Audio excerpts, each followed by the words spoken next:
तर चला आज आपण हरभऱ्याची भाजी बनवूयात. हरभऱ्याची भाजी म्हणजे हरभऱ्याचे ते डाळे असतात ना, त्याची भाजी खोडून खोडून ती भाजी बनवली जाते. तर आमच्या घरात कशा पद्धतीची भाजी बनवली जाते तर आज मी तुम्हाला सांगत आहे या व्हिडिओमध्ये. तर पहिलं तेल घ्यायचं आहे, तेलमध्ये लसूण ठेचून घ्यायचं आहे, ते लसूण टाकायचं आहे आणि ते भाजी निवडलेली आहे ती पाण्यामध्ये धुवून घ्यायची आहे आणि ते भाजी आता कढईमध्ये टाकून ते भाजून घ्यायची आहे भाजी.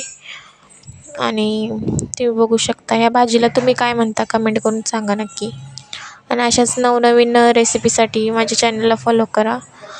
तर ही भाजी जरा भाजून घेतलेली आहे. त्या भाजीमध्ये आपण आता मटकीची डाळ जी असते ना, हे आता चवीनुसार मीठ टाकूयात आणि त्याच्यानंतर ते जरा परतून घेऊयात. त्याच्यानंतर ह्याच्यामध्ये मटकीची डाळ ती टाकूयात. मटकीची डाळ टाकल्याने भाजीला चव येते चांगली. अगदी साध्या सोप्या पद्धतीनेच बनवली जाते, पण खायला एकदम चविष्ट लागते भाजी. गावाकडं अशीच या पद्धतीनेच भाजी बनवली जाते आणि आमच्या घरात या पद्धतीने बनवली जाते.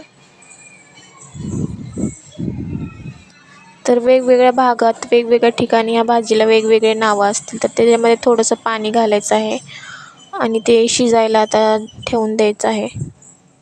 एक 10 मिनटं झाकण लावून ठेवून द्यायचं आहे. तर बघू शकता अशा पद्धतीने भाजी सारखी हलवून घ्यायची आहे. आवडते का तुम्हाला ही भाजी? आता भाजीला आपण झाकण लावून घेऊयात.